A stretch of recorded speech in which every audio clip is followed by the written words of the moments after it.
Hey guys, welcome to my first video. Today I'll be showing you my 944, and this is one that I got for around cheaper, and I'll kind of show you, a more expensive one and kind of compare the two. So let's get into the video. So there's a lot of imperfections in this car. You can see the roof there. Then you got a little ding right here, just above the bumper. And here is the other 944 that I am comparing to, which was a bit more expensive, has a lot nicer interior, not any dings or anything. Just all around a very beautiful car.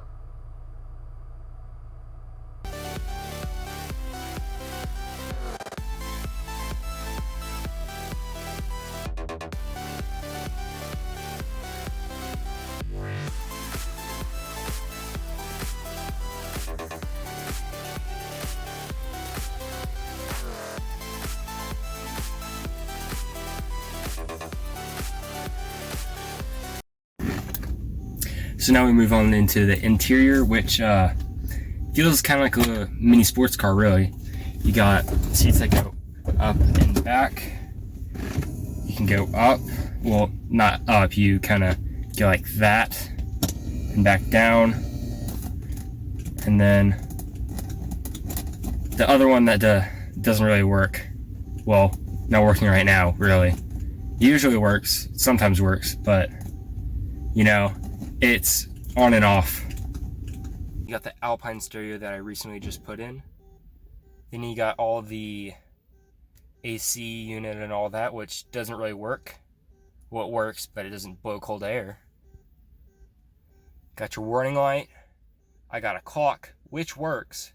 I got a USB port that I put in. And then you got the air vents over there. Then here we got the dash. See everything right here. We got the speedo, which wants to work sometimes. I gotta replace it because connections are bad. Then you got my RPM gauge. Then you got the aftermarket steering wheel, which the last owner put in. I don't know where it's from. It says it is German, so I'll believe that. And then you got the horn, which we put in because this horn ain't connected, and it was easier just to put it right there.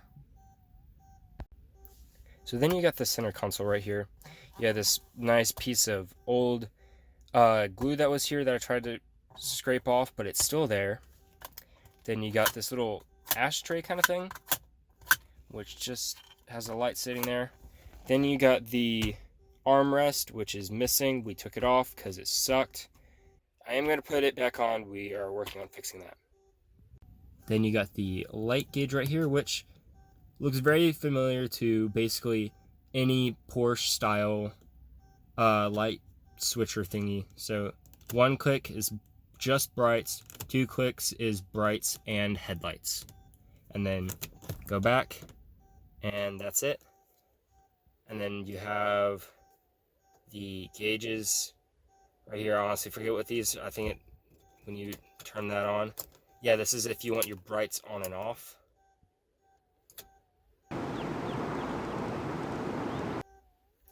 So you got windshield wipers right here. So then you got a cruise control right here, which wasn't called that back then, but I forget it, so we're gonna call it cruise control. So then you got the seat right here, which really feels like a racing seat. It holds you really well in right here and right here. You get a lot of cushion right here, so you really kind of sink back in right here with your back. Then you get the nice sturdy headrest, and you really don't jolt around when going around a fast corner. And of course you got seat belt, pretty generic. So then you got the miniature seats right here, which about holds one midget. Where is it? No, half midget. They really do suck, and this comes up just a little bit like that. So then it's kind of pressing your back in, and it just really is uncomfortable.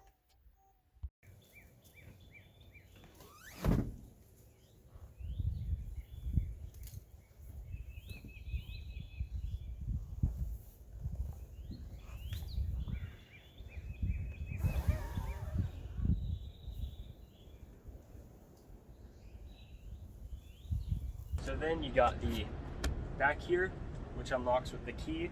You stick it in, push down, and it pops up. It does not look pretty back here. So here you got the back, which has just been abused by the sun. I mean, if you look here, this is all, it's all coming up. You got the spare right here. You got all this, which is keeps falling down. Yeah, just let that be. You got more of that back here. And then you see the rear seats, which actually can fold down. So putting the passenger seat down is kind of simple. You press this button, which unlocks the latch on this side, and then you have to do that on the other side, which it's kind of hard to do because I'm holding the camera, so I might just stop. So there it is down. Now you can see there's a bunch of space back here, which is great if you want to hide a body or do anything like that. So now closing the hatch is kind of simple. So what you want to do, you want to go right here, both hands on either side, and slam it down. So why you need to have hands on either side like this is because you got one point that needs to clamp in right here and another point that needs to clamp in right here. If you push down one side, you have the hydraulics, which is a pretty big boot, so it won't always push it on this side. So then you got to get both hands, two hydraulics, push down so it's not wobbly. So then you have the iconic phone dial wheels. Nothing to say really about them. They look pretty nice, pretty sexy. So now for opening the boot, you're gonna take your hand. There's a latch back here, and you pull.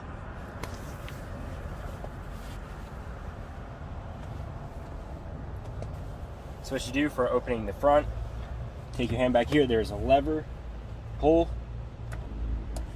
and now it's up.